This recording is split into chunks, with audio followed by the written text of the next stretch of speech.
Making up stories, keeping it secret, taking your word for truth. You were bad for me, so I'm gone for good. Good morning, you bunch of drunks. I did all I could. So kiss me. 7:51, and welcome to the show, Congressman Rodney Davis, at Rodney Davis on Twitter. Congressman, good morning. Hey, Jamie, good morning. How are you doing, buddy?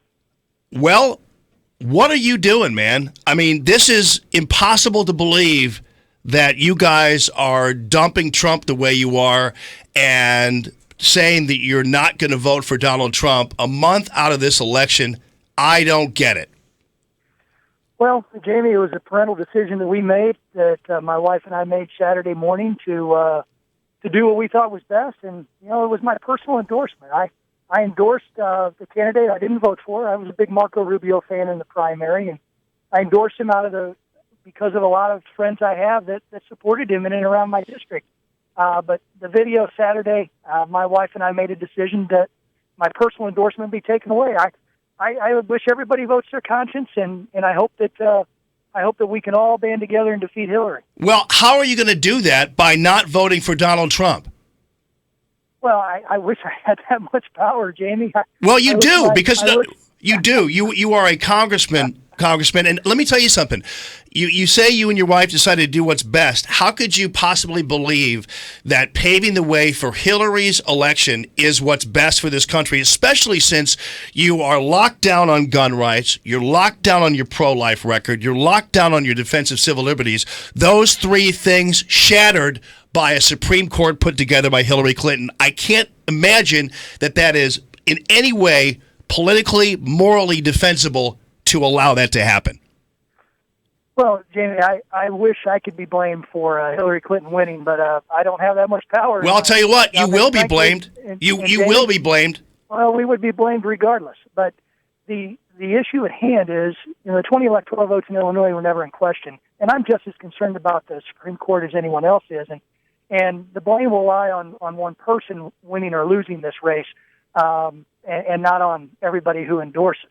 However, if you want to really make sure that we stop liberal justices from getting in the Supreme Court, this is a main reason why you've got to go out and support Roy Blunt. You've got to go out and support Mark Kirk in Illinois so that we keep the Senate majority, so we can stop these liberal justices just like the last nominee that the president put forth. And Jamie, look, I know you, and I know that you don't condone even a joke in a video that was released about sexual assault.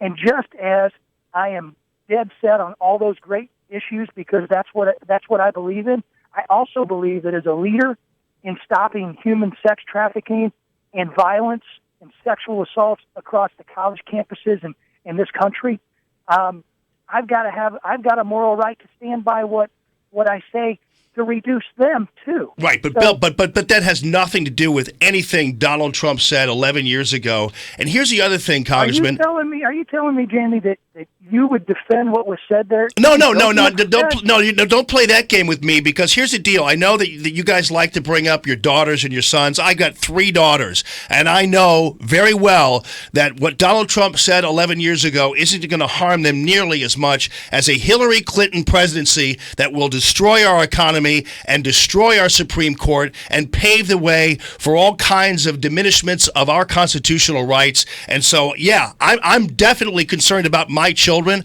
I know that the future holds bad things for them if Hillary Clinton is president of the United States, and I know that it holds good things for them if Donald Trump is president of the United States. And so going backwards 11 years doesn't protect my babies. Well, Jamie, you and I have different ways of parenting, and that's great. No, and it's not a matter of parenting. I mean, listen again, buddy. I'm telling you, don't go down that route of questioning my parenting or whatever. Because Jamie, I never questioned. Okay, good. Well, because here's the deal.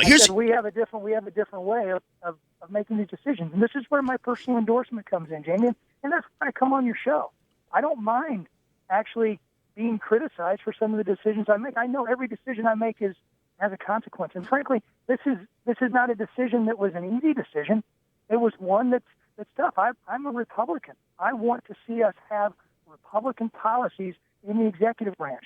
but I could not give my personal endorsement any longer to a candidate who supposedly joked about what he did on that video. Right. No one's defending the comments. No one is not even Donald Trump is defending the comments.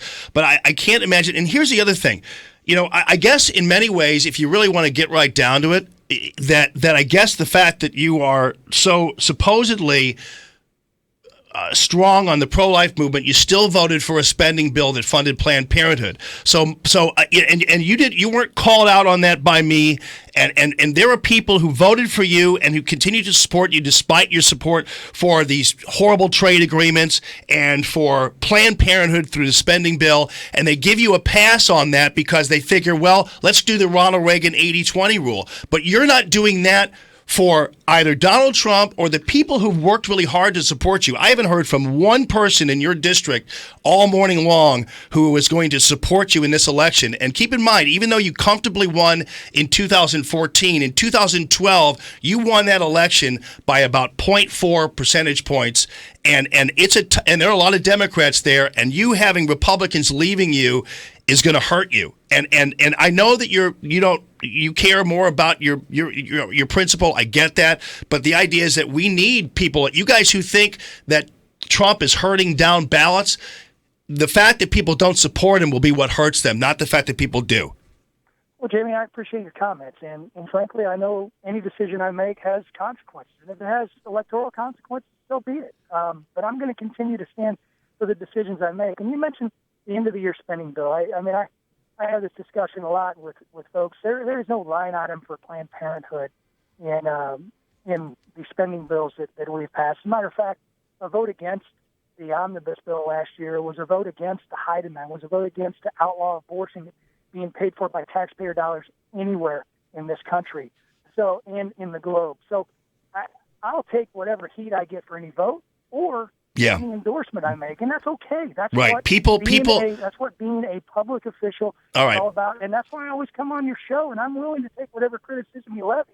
Well, I know, and you did, and well, we can move on to your support of the Iran nuke deal, whatever. But I didn't support the Iran nuke deal. You got to be kidding me. Well, all I'm trying to tell you is it's according to your the Ballotpedia, you were full in support of the Iran nuke deal. Oh, well, that is absolutely not. Well, you need to tell them to correct it. But here's the deal. I'm serious. But here's the thing, man. I just can't understand why you guys are pulling the rug out from underneath us all this close to an election and this important of an election. But I understand it's your decision. I get it. Thanks for coming on the show and defending it. At Rodney Davis on Twitter. Your phone calls are welcome, and I appreciate you calling into the show, Congressman, and best of luck to you in November.